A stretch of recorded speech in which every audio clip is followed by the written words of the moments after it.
This podcast is made possible by your support and your donations. Thank you. And by the purchase of my book called Everyday Buddhism, Real-Life Buddhist Teachings and Practices for Real Change. I will post an affiliate link to the book on Amazon in the show notes. And if you've already read it, please take a minute to rate and review. And also consider purchasing it again for a friend or family member as a gift.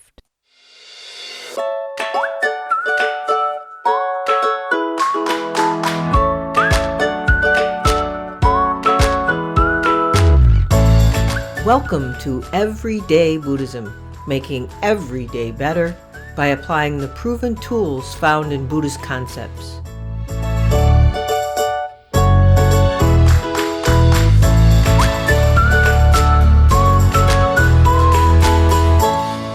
Welcome to episode 87 of Everyday Buddhism, making every day better. In this episode, I talk with Sensei Koshin Paley Ellison, an author, Zen teacher, and Jungian psychotherapist who has devoted his life to the study and application of psychotherapy and Buddhism. After a decade working as a psychotherapist, Koshin co-founded the New York Zen Center for Contemplative Care. This nonprofit center offers contemplative approaches to care through education, care partnering, and Zen practice. Today, the New York Zen Center's methodologies are internationally recognized and have touched the lives of thousands of people. Koshin was his grandmother's primary caregiver for the last 5 years of her life, and she was the one who inspired him to open the New York Zen Center so more people could have the compassionate and spiritually based support it provides.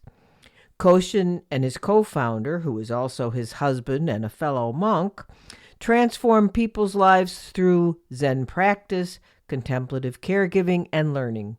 The center also offers a contemplative care training program, a contemplative medicine fellowship, community support groups, and various Zen and meditation training classes and courses.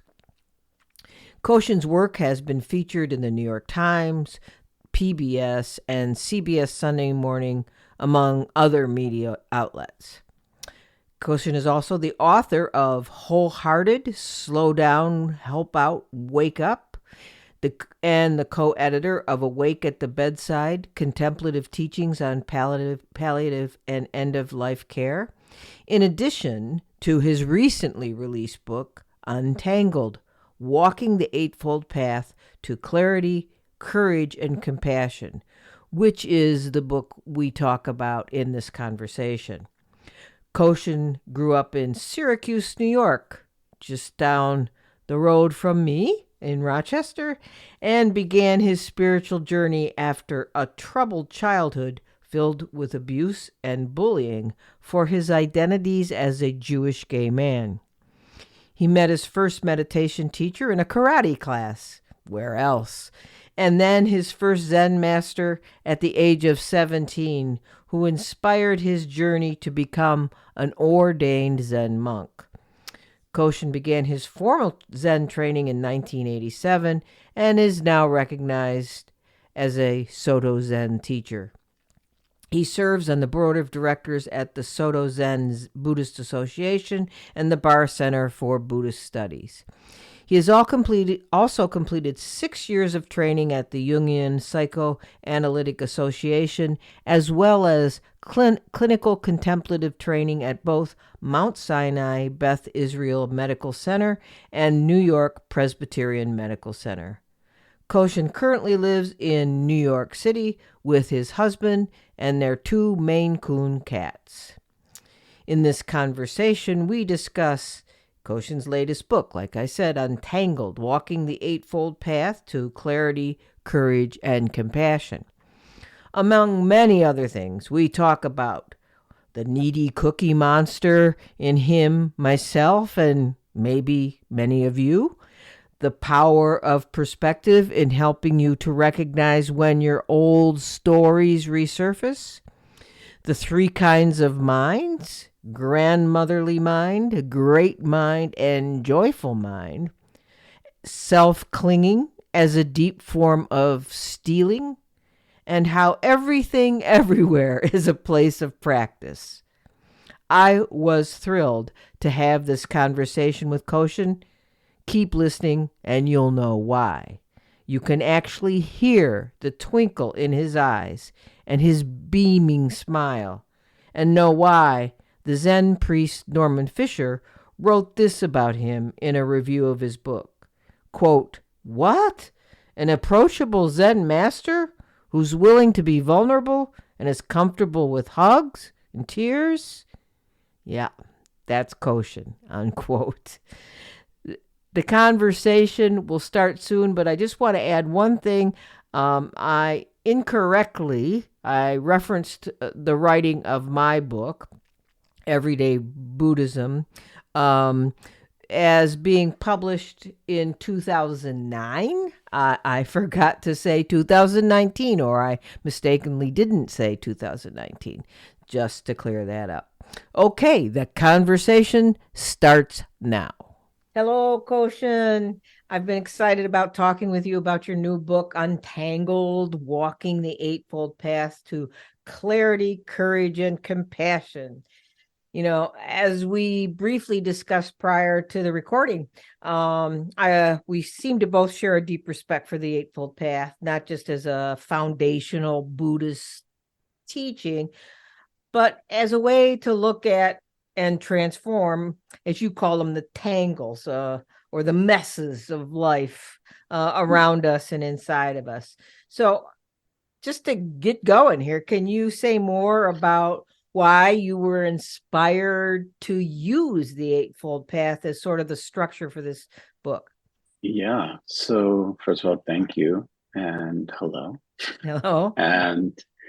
And for me, as a monk and as a teacher and as someone who cares for people, I encounter lots of suffering and lots of suffering in others and in myself and in the world.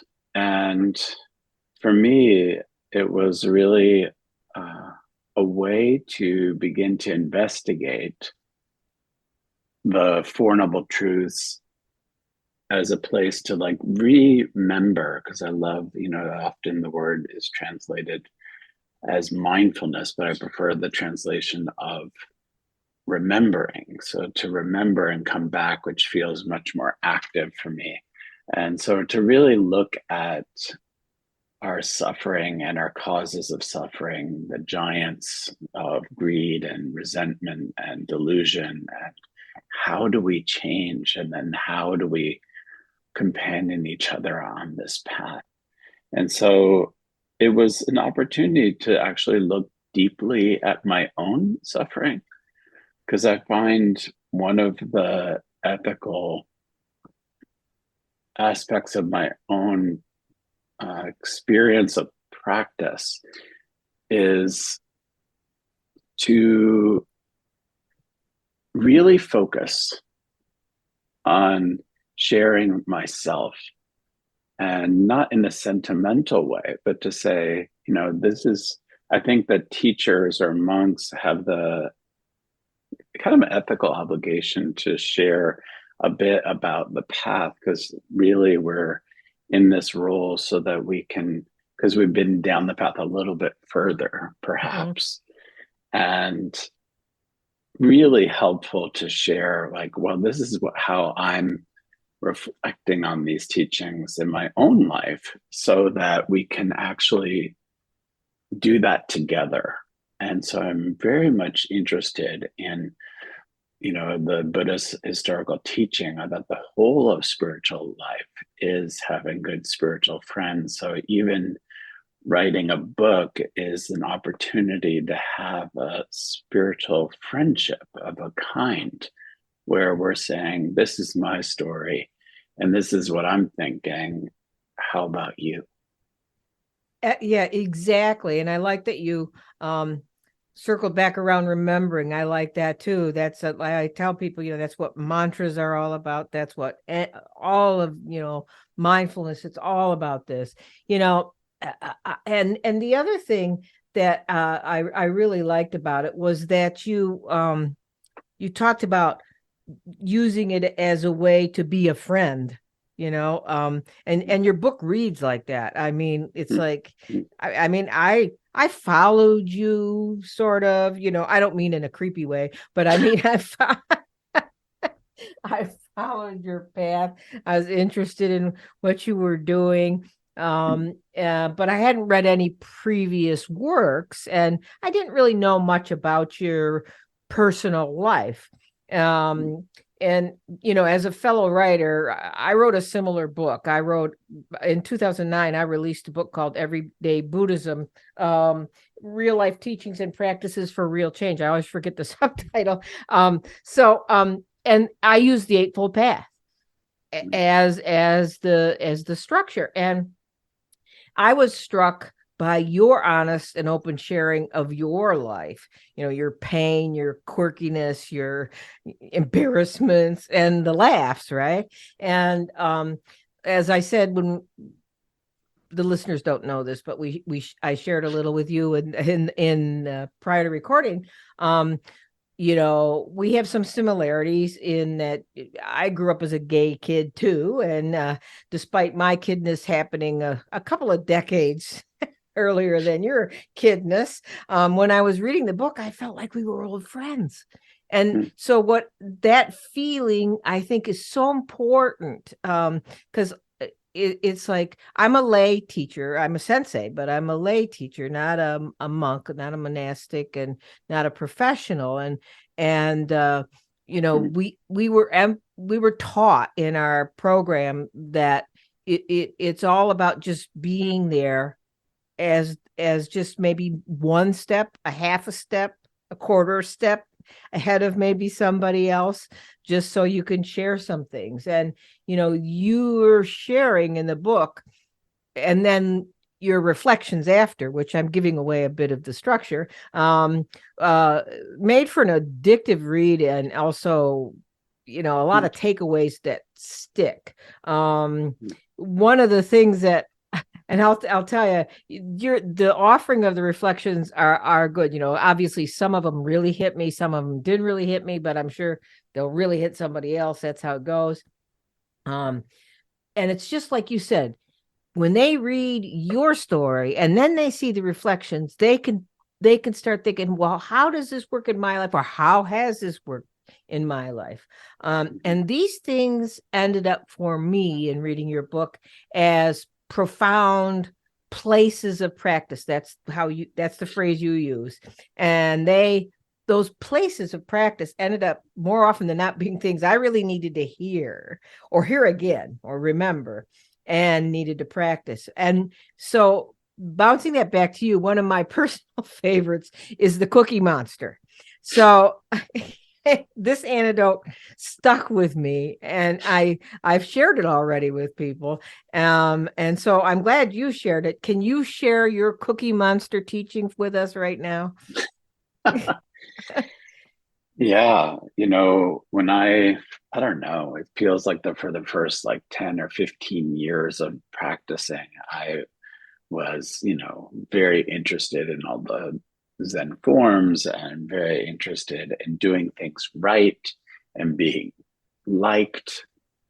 And I thought I was being really compassionate and kind, and like My Little Pony being ridden on by Hello Kitty, to like, I thought I was like this with rainbows and being so helpful. But it really, what I saw was like that I was like Cookie Monster.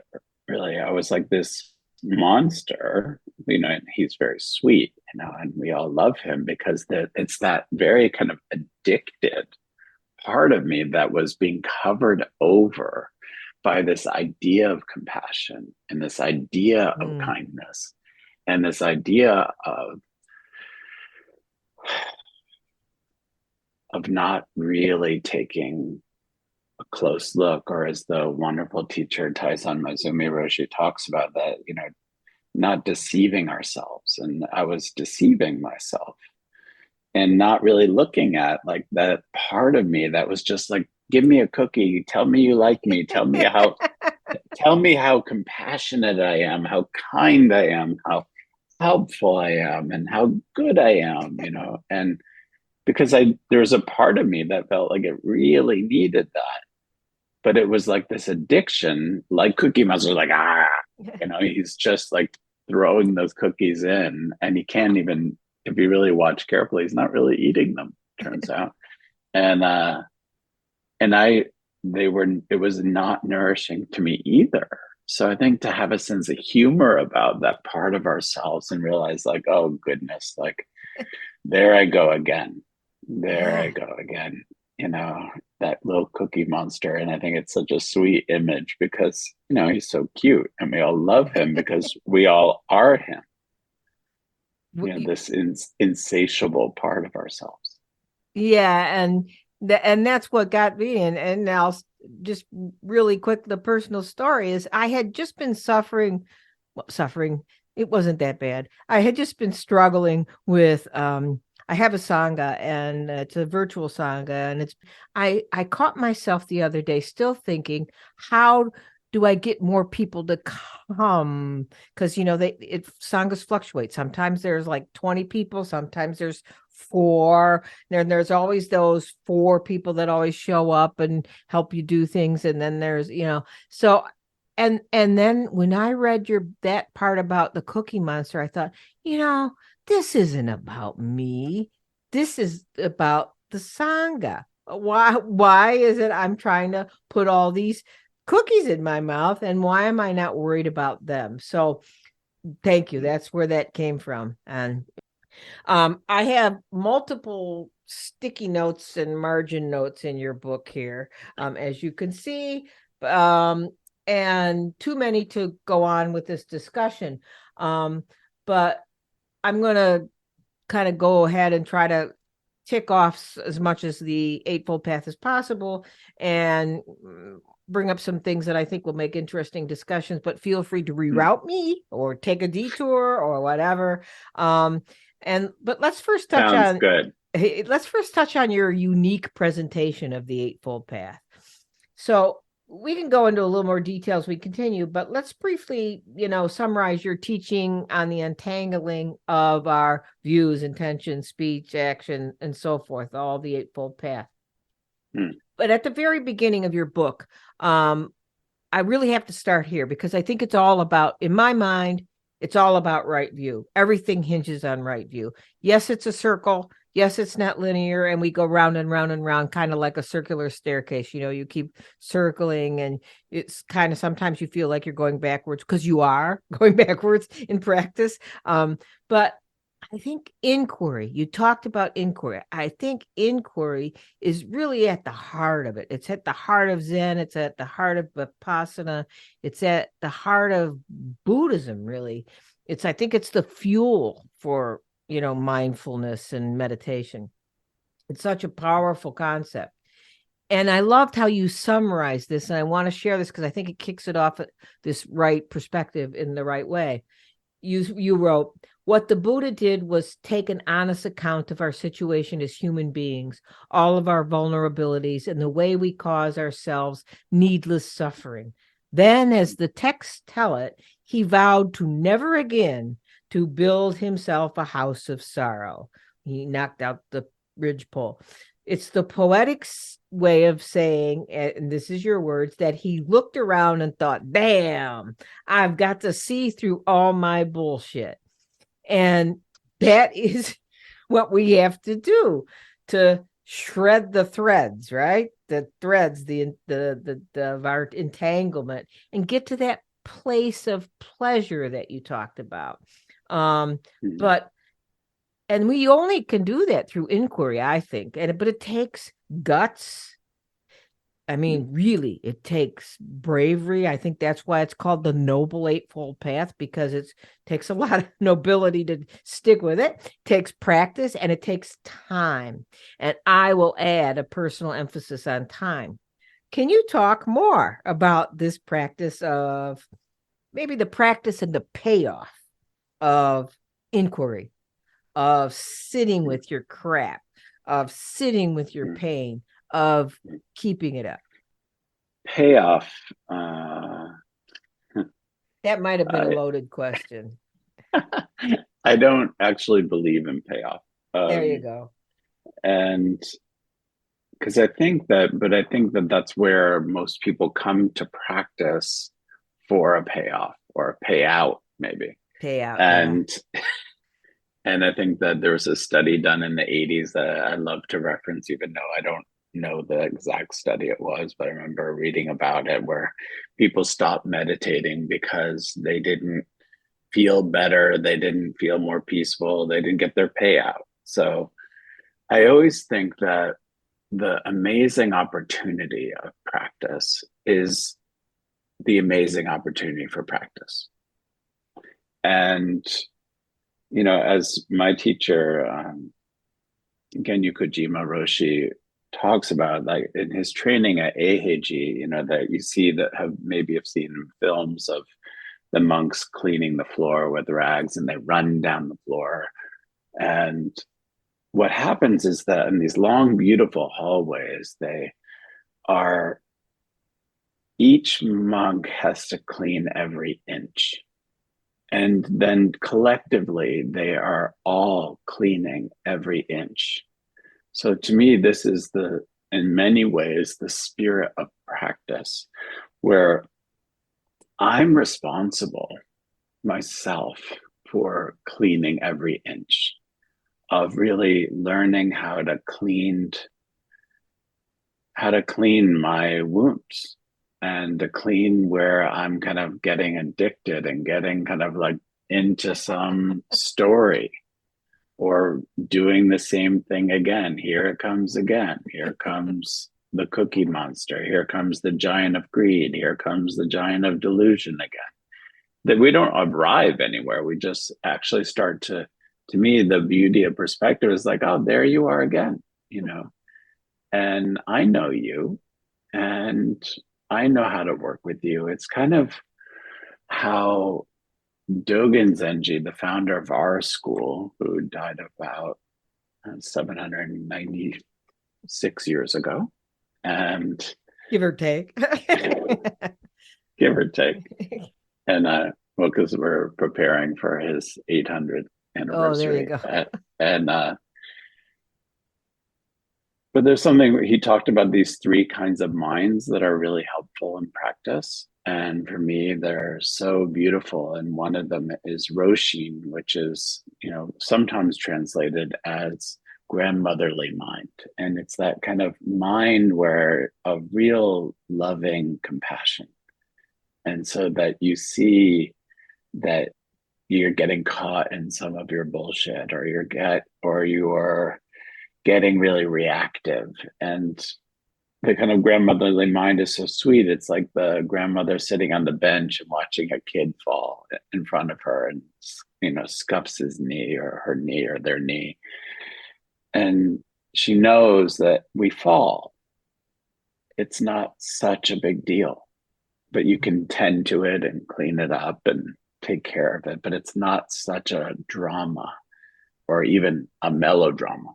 And and it's so important. And then also to have the mind of Daishin, which is the magnanimous mind, this great mind, where we're holding this real spaciousness where we can say, my goodness, what's happening here? Where it can hold the whole. It's almost like holding a cosmic mind. I was with a group of people this morning, and they were talking about what was challenging for them, and just be able to hold all of it without getting lost in one of the stories, and how helpful that can be, both for ourselves and for others, to hold that kind of mind. And then, of course, the last mind is called Kishin, which means joyful mind. And joyful mind is that kind of ability to be joyful, that we actually appreciate that life is ticking by and precious and precarious. So be joyful that you can experience what you're experiencing while you're experiencing it. Yeah. Even if it's great sorrow. So to me, those kinds of minds are super helpful in terms of getting perspective. And so to look at it from these three different points of view is like, wow, look at me and how I can get really caught in my stuff. Oh, and I'm, my husband and I have this practice that I write a lot about in the book where, it happens all the time. Like I was, taking the laundry out or something like that the other day. And he's like, where are you going? What's happening? And I'm there with holding the laundry and I'm like, doing the laundry. And he's like, I said, but what's the story you're telling yourself? And he's like, oh, the story I'm telling myself is that you're leaving. And Whoa. I Yeah. said, and we're able to, and I have the same experiences myself, and it's so sweet to be able to have that kind of perspective to say, like, what's the story you're telling yourself about what's happening? And then the moment at least I have this experience, you have this immediate perspective. Oh, that's the story I'm telling myself. That's ridiculous. Exactly. It is all about us just like circling around in those freaking mazes in our head, and the stories, the stories are like there's like a meadow and there's like a path that's all beaten down, and then there's another area of the meadow that maybe you see like one footprint. And when you get to that meadow, what do? You go through the beaten down path. And that's the same with our mind. It just twists around on the same old stories over and over and over again. And like I said, I mean, I've been practicing for over 20 years and I'm still doing that. And, it's like what they said, the Buddha still suffered through the three poisons or the three giants. It's just that, he was aware of it faster and it went away faster. And it's like, I had a and I had a teacher who said, don't think that your practice isn't paying off. He said, I used to get teachers the students come to me all the time and say, oh, I've been practicing all this time and nothing's changing. Nothing's changing. Well, he said, if nothing's changing, first of all, you're not doing it right. Second of all, something will change a little. And even if it's just like in your case with your husband, it's like, even if it took you, you recognize the fact that there was that story going on in your head, like, you recognized it an hour later instead of tomorrow, right? I've been in a relationship with my wife for 42 years and we're still doing those stupid things. I mean, although mostly we're used to them, and so we don't have those nice discussions probably that you're having, but we still, it's like, I'll see sort of an expression on my wife's face and I'll think, boy, why in the world is she so mad at me? What did I do? But she may just be thinking about, something that happened to her 30 years ago that has nothing to do with me. I mean, it's like, but of course, it's all about us. And that's what I love about how you framed all of this. It was just wonderful. Your teachings are deeply psychological, and that is to be expected since you're a psychotherapist, I guess. But I love how you bend and stretch, concepts for reflection on our behaviors in ways we wouldn't ordinarily think of. Like if we were thinking of like the Eightfold Path, we'd think of them in a more literal way, the way everybody teaches them, and you totally move beyond the literalness, which I like. I mean, you touch on the literalness a little bit. And I see my relationship to Dharma the exact same way. But in a bit of a inside baseball kind of thing with you for a second, is I hear criticism of explaining teachings, explaining how I teach the Dharma in this non-literal way as not the Dharma, but my own made up stuff, right? It's like I'll like reviews of my book or reviews of my podcast. Now, I've learned after 4 years to like, I don't care, that's how, let them, however you want to think about it. And it's your path. But as a Zen teacher in robes, I imagine you maybe have run into this clash with the fundamental views a little more even than me, because people think of me, even though I am a sensei, they think of me as less of a teacher. I don't wear robes.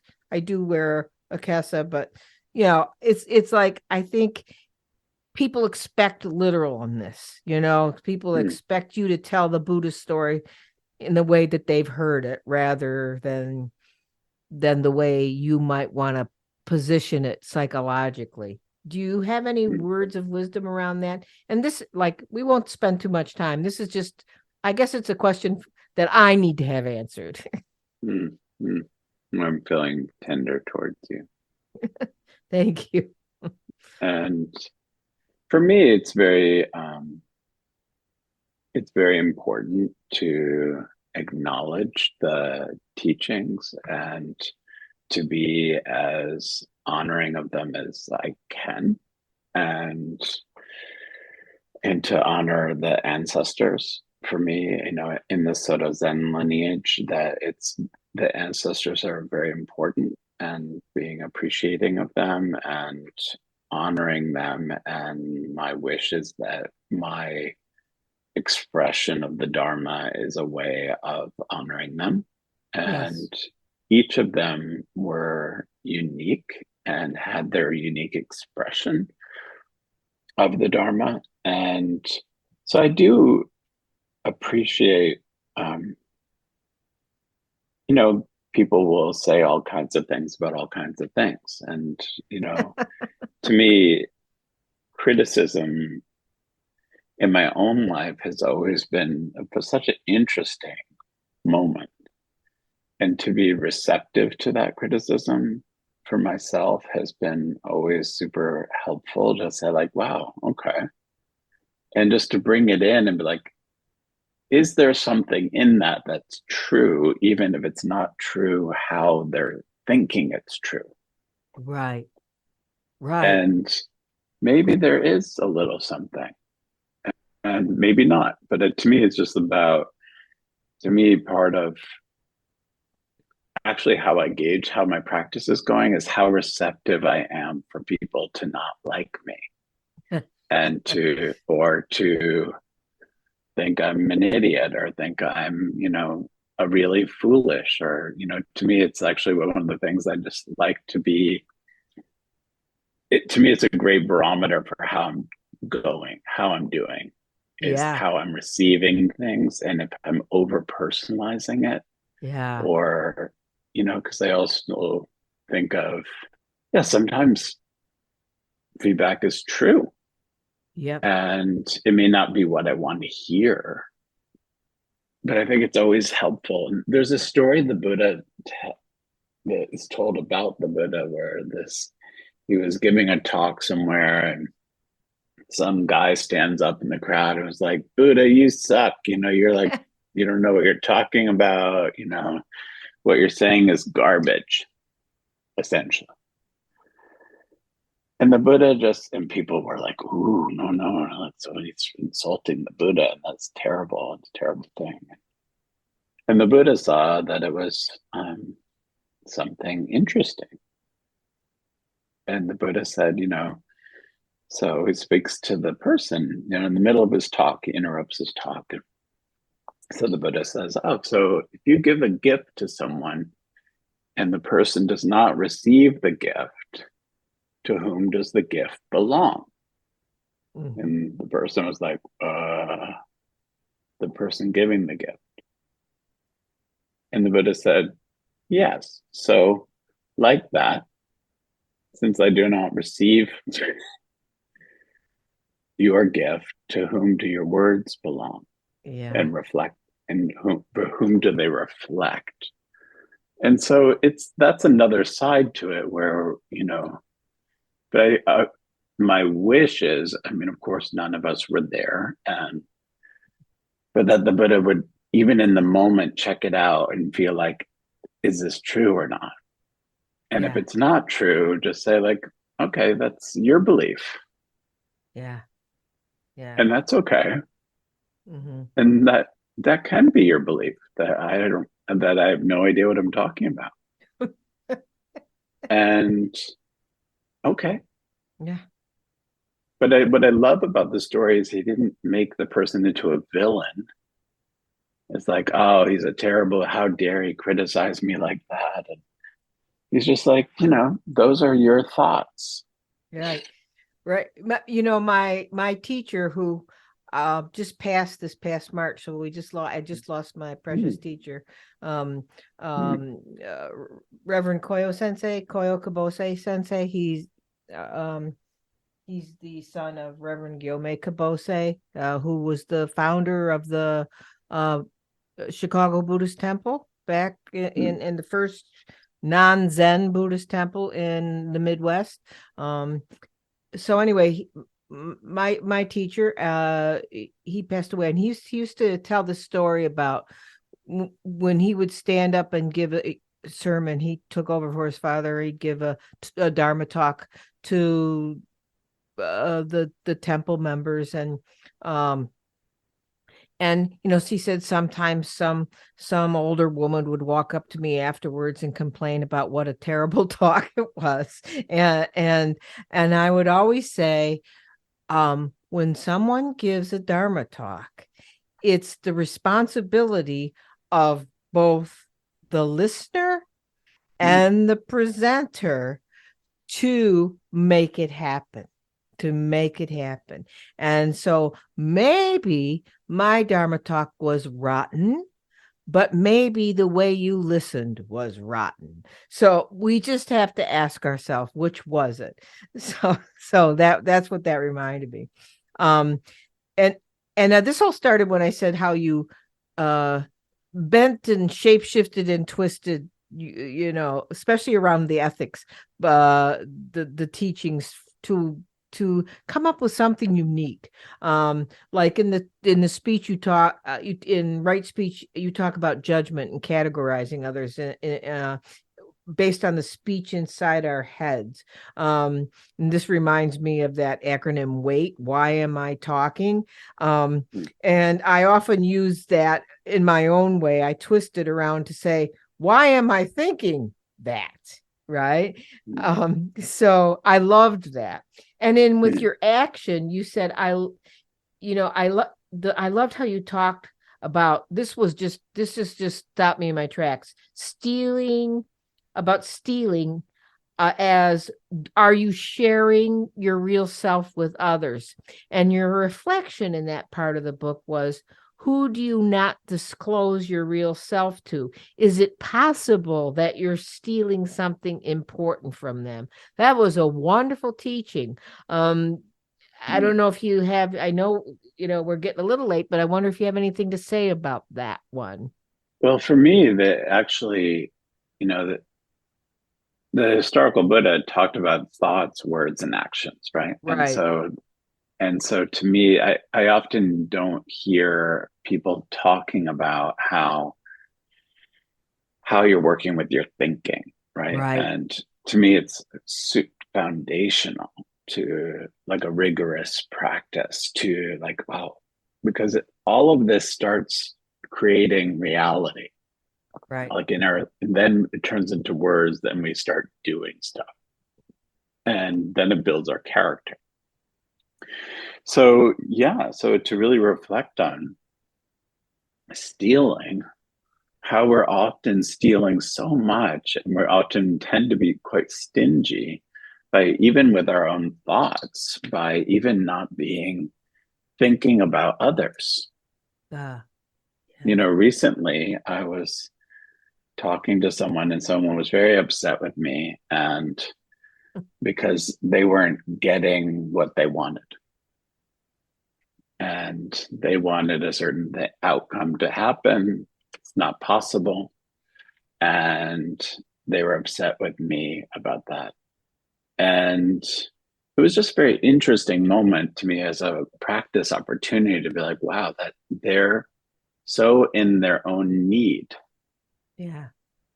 In this kind of young place to like, give me, feed me, give me cookie, that I don't even see you. And so I'm just going to be, you're like you're bad because you're not giving me what I want. And it's like that's a form of stealing. So our self-clinging is a deep form of stealing. Yeah. From actually feeling wisdom and compassion and allowing ourselves to experience wisdom and compassion as a guide. Yeah, that's great. And it's so true. It's like and I think in relationships it's so true too. We sometimes we're tired or whatever, and maybe our partner wants to talk about something, and we could talk about it. It would probably make things better or whatever, but we're like, we don't do it, right? Because we're stealing our own thoughts away instead of sharing them at that time. It may not be the right time to talk about it, but if someone else wants to talk about it, it probably is the right time to talk about it. And we just got a little more time, so I would like to toss it back to you to talk more. We talked a little about the ethics part, a lot about the perspective. Didn't go into intention much, but that's okay. It's in the book. You'll find it. But if you have time, I will toss it to you to talk more about the two meditation aspects of the Eightfold Path, attention and meditation, which, to me, that's like, that circles back around to the reflection and the right view part. And since you are a Zen teacher, I imagine you have a few more words to say about meditation. So take it away. Well, I think it was Dogen who talks about, the only time we're not doing Zazen is when we're not doing Zazen. And Zazen itself means seated meditation. And so that is, to me, a quality that we can be doing like right now while we're in this conversation. Am I seated? Am I grounded? Am I soft in my breath, in my belly? Are my shoulders open? Am I aligned? Are my values? I often feel like that practice, what we're doing in terms of study and Zazen and Samua and work practice and all of that is only equal when we're maintaining the precepts, our ethical guidelines. So that's our uprightness. And so I think that it's actually, many people think that their meditation practice is what they do when they're on a little cushion or a chair, when they're on a zafu, as we call them, or a chair, or laying down. But it really is just, that's one time that we're practicing our practice. Practice is available all the time. And actually, someone recently said, I just read your book and I realized, I think what you're saying is like everything is a place of practice. Well, actually, when you read your book, and I wondered if that was sort of a literary device you were using. I kept thinking about that, or whether it was just the way you teach when you teach, because, I'm not your student, so I don't know. But it seemed, because the repetitiveness of, and that is the place of practice, and that is the place of practice, after a while, you realize there is no place that's not the place of practice. Right. I mean, it comes from an early sutra, actually, where it just is this list of all the things that are places of practice, which is like the same idea. And I found that so enlivening. I remember reading that and saying, oh, yes, that makes so much sense. And wow, having a conversation is a place of practice, to get out of bed is a place of practice, to shower is get a place of, like, actually, to me, it's actually a teaching that has made everything come alive, where, we have this chant that we do at the end of practice each evening, which says, let me respectfully remind you, life and death are of supreme importance. Time swiftly passes by and opportunities are lost. Each of us must strive to awaken, take heed, don't squander your life. So it's like this really saying, like, giddy up, people, like and I think it also, to me, it reminds me what, we spend some of the time with people who know that they're dying.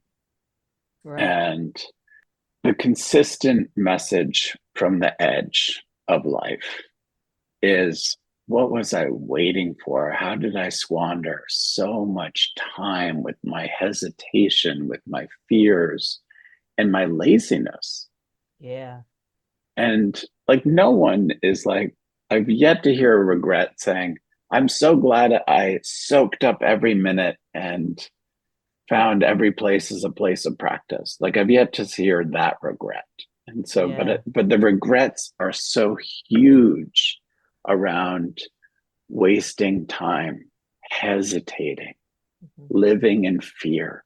Like, that's when we kind of believe our feelings to be reality. Like, we can feel fear. Yeah. Yeah. And then what do we do? Yeah. Yeah. It's like like I said, I just turned 70 and I even said giddy up to somebody the other day. It's like, it was like, oh my gosh, I'm just not going fast enough. I'm just not doing the things I need to do. So that was awesome. Since we're short on time, I'm going to leave. You added a ninth path, the mystery path, and I'm going to leave it a mystery and let the readers the listeners will be your readers soon look in the book about mystery, and it's much about sitting with uncertainty in my mind, which is something unfortunately I think we've come to learn about more in the last few years than ever before, and most of us haven't done it very well from what I can see.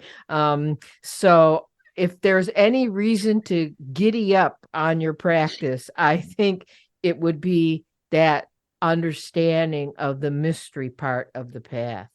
So, Sensei Koshin, thank you so much for spending a little time with me and everyday Buddhism listeners. It was a joy to have you on, just as much as I looked forward to it. So thanks again. Thank you so much. And thank you for what you do in the world. That's it for this episode. I know you enjoyed this conversation with the honest, caring, and delightful Koshin Paley Ellison. You can find more about him, the New York Zen Center for Contemplative Care, and his books through the links in the show notes. Next up, of course, some announcements. As always, the reminder comes that you can join me and many others in the private donation supported Everyday Sangha. The Sangha meets virtually via Zoom every other week on Saturday mornings at 10 a.m. U.S. Eastern Time. And it is now concluding the study of the book River of Fire, River of Water, an introduction to the Pure Land tradition of Shin. We're having the last Sangha meeting that overviews our study of that book this coming Saturday, which is March. Hold on a second. This coming Saturday, which is March 11th. So you could join us for that just to get a feel for it. We also will begin a new study of the book Heart of the Shin Buddhist Path, A Life of Awakening by Takamaro Shigaraki, with the first meeting with the focus on that book on Saturday, March 25th at 10 a.m. Eastern Daylight Time, United States.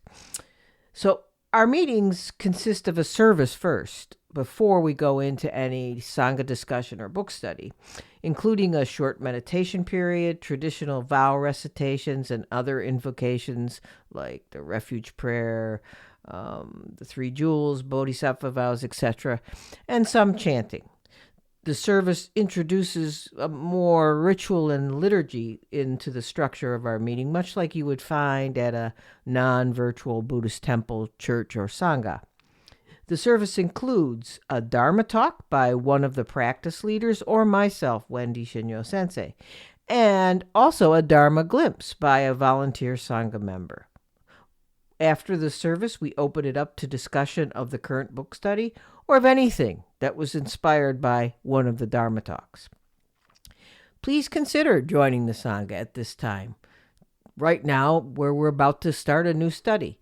It's a great time to join and be a part of the new study, practice, and a warm and welcoming Sangha community. You can learn more about the Sangha by watching the latest bonus YouTube podcast where me, Bradley Janayo Sensei, and Terry Hoskin, those two are our practice leaders, talk about what the Sangha and what everyday Buddhism is all about. You can also support this podcast without joining the Sangha, and then support the podcast and all the activities of the Everyday Buddhism community by becoming a community member for $5 a month.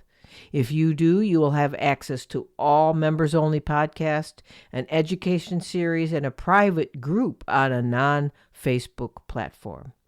If you don't follow me or Everyday Buddhism on any social media platforms we post in, you can go to the Everyday Buddhism website and join the membership community or the Everyday Sangha.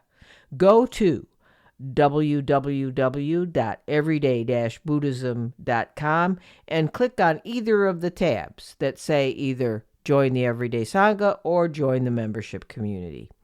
I thank all of you who contribute in any way. It is important for this podcast and the related groups to receive your donations. I do not seek podcast sponsors, and I don't ask for any financial commitments through like paid podcast memberships. So all my work and the cost of the infrastructure needed to support what I do in the podcast, the Sangha, the private membership platform is entirely self-funded, except for your donations. Again, I thank you. Please consider a one-time or continuing donation through Patreon or on my website's Donate tab. You can even buy me a cup of coffee with the link, the coffee cup link on my website. You can find the links in the show notes. And thanks, too, to all of you who write in with comments and questions. I do read everything, but can't always respond. But I would love to respond to everyone if I had the time. Another way you can help is easy. Rate and review the podcast on your favorite podcast platform. It's important to share the podcast with others if you find it helpful in your life. And if you could, take a minute to comment. Don't just give it 5 stars, which of course I know that's what you will do, but take a minute to comment so people will know exactly why you love Everyday Buddhism, why it works in your life. That's all for the announcements. So until next time, keep finding ways to make yours and everyone's days better.